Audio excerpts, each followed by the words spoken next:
someone's stolen my thing on Twitter and isn't big enough to cause a storm, but if you knew the guy is and how smart he is and how active he is, it's the thing.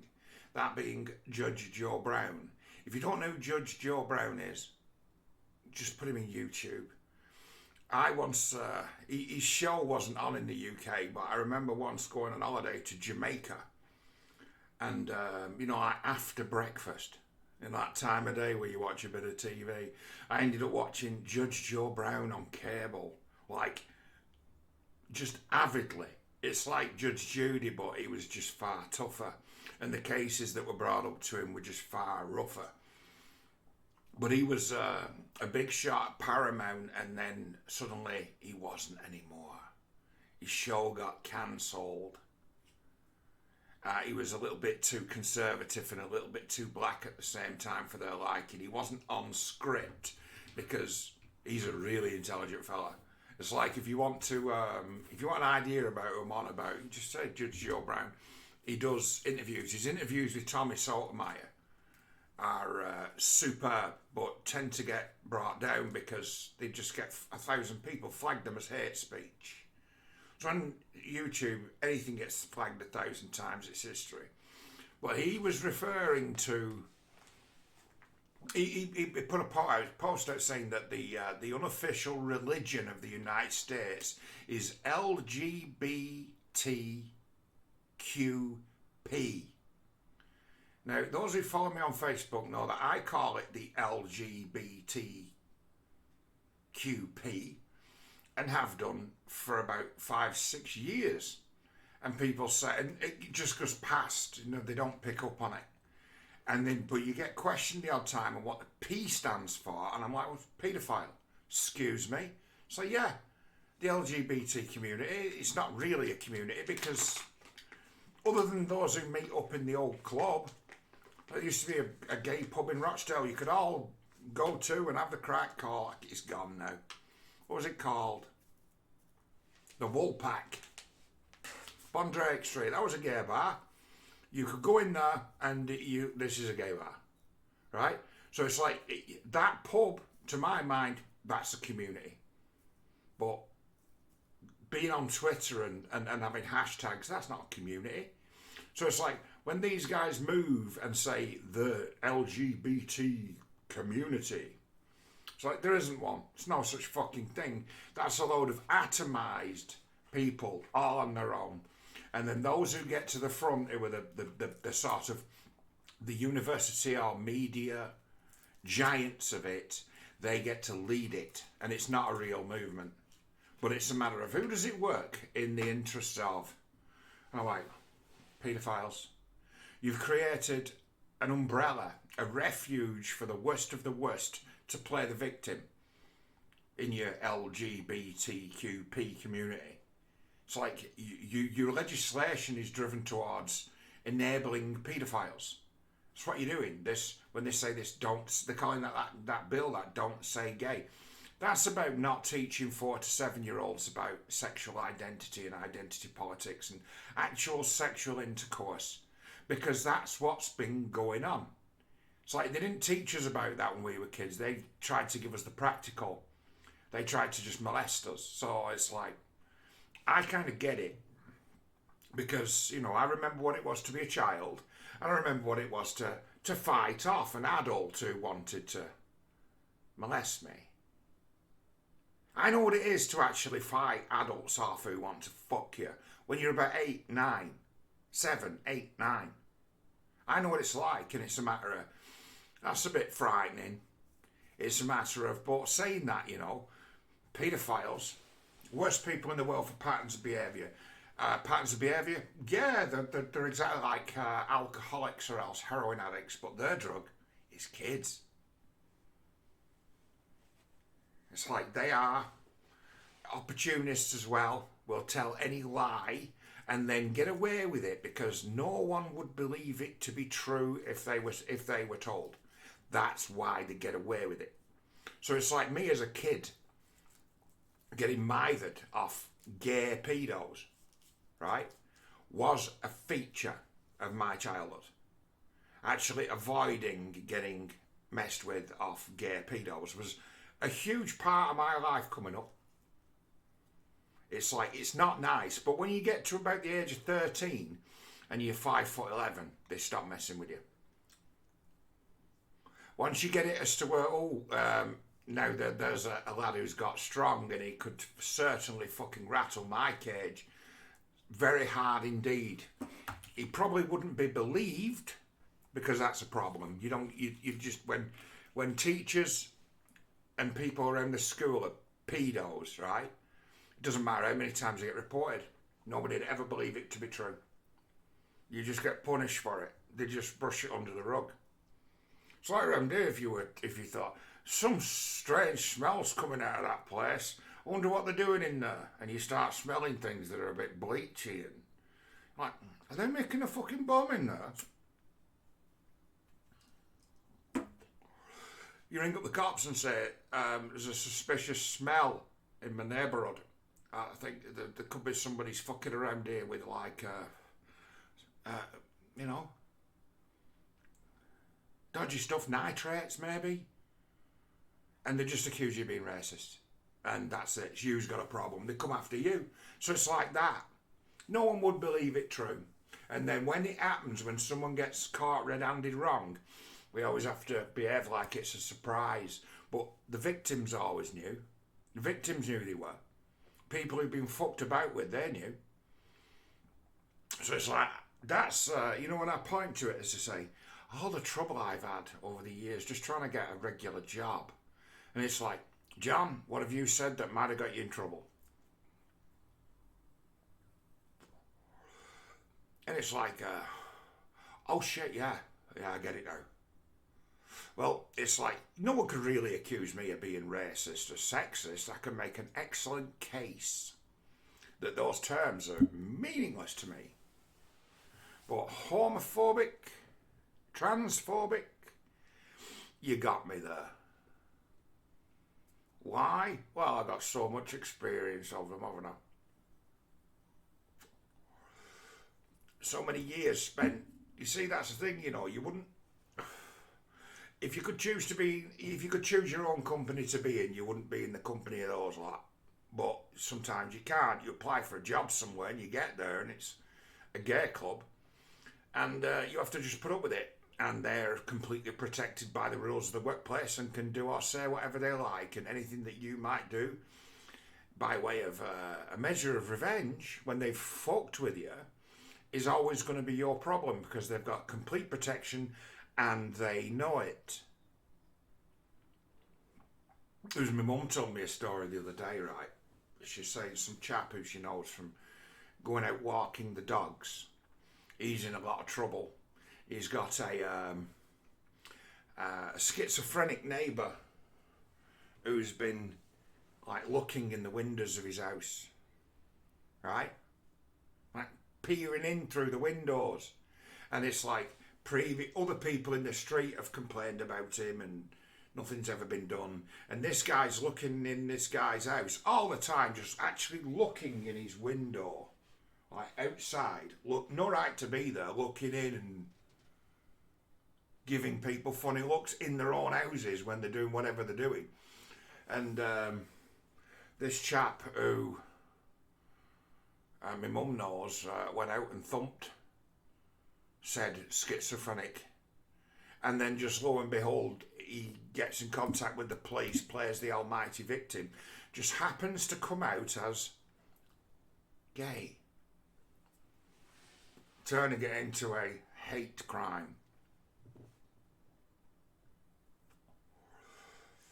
And I'm like, Mum, this guy, is going to jail. And he's probably going to get about 2 years. How old is he? So he's about 70. The guy he's assaulted about 40 years his junior. It's like, yeah, he's going to go to prison. They're going to kipper him to say that he's punched him in the face a few times just because he's gay.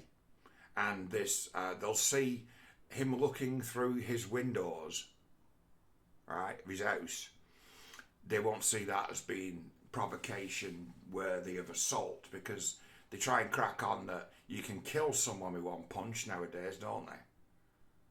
So it's like, as long as they can crack on and have people believe that you can kill someone with a punch these days, they can make that seem like murder. I was listening to that with my legal hat on and said to my mum, it's like, this guy, you know, from dog walking, out with his wife and my dad, he's going to jail. He's going to probably get 18 months to 2 years. She's like, surely not. I'm like, yeah. It's like, if the guy decides, if the guy can make it an assault and a hate crime, he's got a chance of a good few grand of compensation if the guy's found guilty. And that's now what he'll be after, because he only became gay after he'd been assaulted. And it's like the games people can play. So it's like this guy, a schizophrenic, right? Most people who are schizophrenic aren't just schizophrenic. They have patterns of behaviour that are absolutely, completely consistent with cluster B personality disorder and autism. So it's like this guy knows he's got all the victim cards, and this guy's going to play them, and when he's finished telling his story, there's been a shattering injustice done to him, and he'll be crying his eyes out and everything in the court. It's like, that's what you're looking at. It's like, what a mixed bag of people, and the largest concentration of people who are crazy. People who are dangerous with the mouths, with the lying, with the backstabbing, with the troublemaking, with the always, with the vapours, blood raging, red raging. You know, you feel it, like that all the time. And for you to have angered them like that, in their mind, justifies them taking a measure of revenge on you. So to them, that's justice. You know, in the same street thing as to if I knew someone who was a burglar, robber, raper, murderer, right? If I was to go to the police and report them, I'd be in more trouble than that guy. Because then there'd be a rush to find out who it was who'd reported, and the police would leak that. And then it'd be a matter of, well, we need to go and intimidate that witness as soon as we possibly can. You got police department leaks like a sieve. It's not worth it. You will be in more trouble than the guy who's done the actual crime for being the person who spilled the beans. As they say, snitches get stitches. So in view of the fact we've got a code of silence around really dangerous criminals, and we've got this thing as to where certain members of society have got certain privileges as to where they can do no wrong, right? You've got it as to where, right, okay, we've got a crime problem and we've got a code of silence where nobody reports anyone because they're more frightened of the criminals than the police, because the police leak like a sieve and have got no ability to protect you whatsoever. None.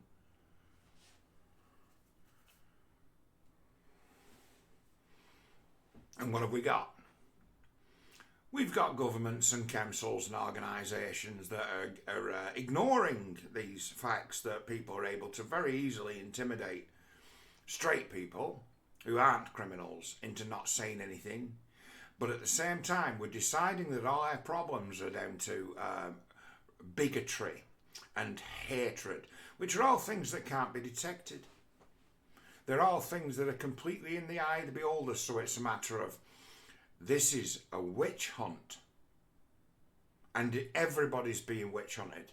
Everybody's being witch hunted by hate speech laws.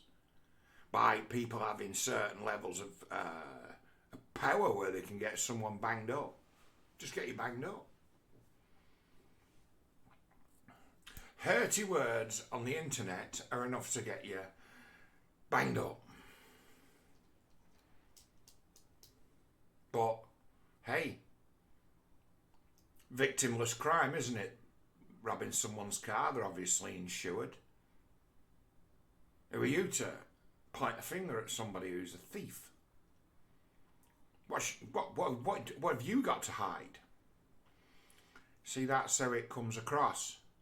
And you know, sometimes, you know, if you ever deal with the police, that's how they treat you. What have you got to hide? So you're there to report somebody else, and they'll turn it around on you and say, what have you got to hide? What's your part in this? What are you up to? Oh, you're turning it around on me, are you? So you don't have to investigate what I'm telling you about. Okay, fine. So it's like we have the illusion of a police force, the illusion of a police force, the illusion of a justice system, and laws being put into place that you're asking the police to, enforce, that are imaginary, that are in the eye of the beholder. You could have said something innocuous that someone decided to take offence at and decided to use it to come after you. You know, Rochdale Football Club managed to beat off what they call a hostile takeover, even though there's no such thing as that. No such thing as a hostile takeover. It's just a takeover. There's no such thing. Hostile takeover, that's just a saying from the 1960s and 70s. Like tycoon, that's another saying from the 1960s and 70s. These are buzzwords from another generation. But Rochdale Football Club, they were being bought out because they've got shareholders. The board doesn't own the shares. The board only owns about 20% of the club. And individuals own shares in the club, and they're allowed to sell them because they've got a value. So if they choose to sell them and somebody wants to go around and start buying them up, they're allowed to. But Rochdale Football Club called that a hostile takeover, and it's like, there's no such thing as a hostile takeover. You're a limited company, you're for sale. As long as there's people with shares, you can't force anyone to sell the property, so that it's not a hostile takeover. Your shareholders are revolting against you and selling their shares to somebody else. That's what's going on. Well, Rochdale Football Club very cleverly, right? Someone at the club reported one of these guys who want to take over the club, where they've demanded like Zoom meetings during the pandemic with these guys who want to take over, right? And actually gone at these guys saying, you're trying to take over a club, this is a family club, this is a local club. And they're like, no, it's property that people own that they want to sell. So we're buying up your shares. Similar thing happened to United. That wasn't a hostile takeover. Remember them two mates of Alex Ferguson's at Man United? Magnier. JP Magnier or whatever. Magnier and JP. Them two horse racing guys who were mates of Alex Ferguson. They bought like 40% of the club. And they had no intention of taking over the club. But they had every intention of selling those shares to somebody who might want to buy it. It wasn't a hostile takeover when the Glazers took over. They bought out the majority shareholder in the club. And then they took it off the market by saying, okay, we've now accumulated enough shares to take the club off the market. Repackage it. It's not a hostile takeover. That's a takeover. It's nobody's business where the Glazers got the money from. Twats they are. But it's nobody's business where they got the money from. They got the money. Whether it not came straight from JP Morgan, who cares? Whether a bank actually owns the club, who cares? They found the money from somewhere. Well, these guys who were trying to take over Rochdale, a smart member of the Rochdale organisation, they, having a Zoom call with them, these guys said about the existing board that they are a set of Nancy boys, right? Around here, people get called Nancy boys a lot. It's like being called a big girl's blouse. It means you're soft. It means you're effeminate. And being called a Nancy boy is something that, once upon a time, bloody hell, primary school kids would say, you're a Nancy boy. Soft. Gutless. It means gutless. I'd have called them a set of gutless cunts. But no, this guy had to call them Nancy boys. And do you know what Rochdale Football Club did? Reported them to the FA. What did the FA do? Oh, declared these guys unfit to run a football club because of their homophobia.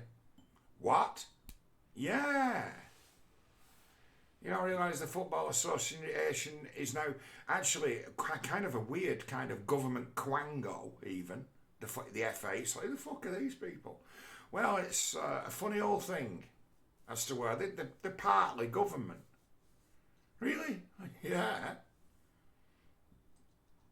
And they've got a zero tolerance on racism and homophobia. So they report them to the FA, and the FA have all of a sudden unleashed an investigation. It's like, where does all this end?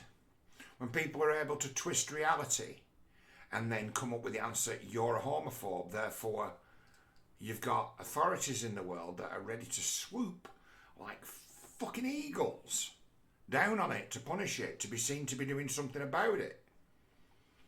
It's like, this society of ours isn't just going down. It's descending into a weird quasi-tyranny which gives you special privileges if you're willing to let somebody fuck you up the arse. And you're to be judged as a better person than the next one along if you let people fuck you up the arse. To get along in life, if you let old people fuck you up the arse when you're a kid or a teenager, there's no limit to how far you can go in the world. Just saying. That seems to be how the positions of privilege are dished out. Now, lots of people have tried to fuck me when I was younger, and I fought them off, so they didn't get to fuck me. I'm wondering if I should have just let them all fuck me. I'd probably been a Hollywood star by now, wouldn't I?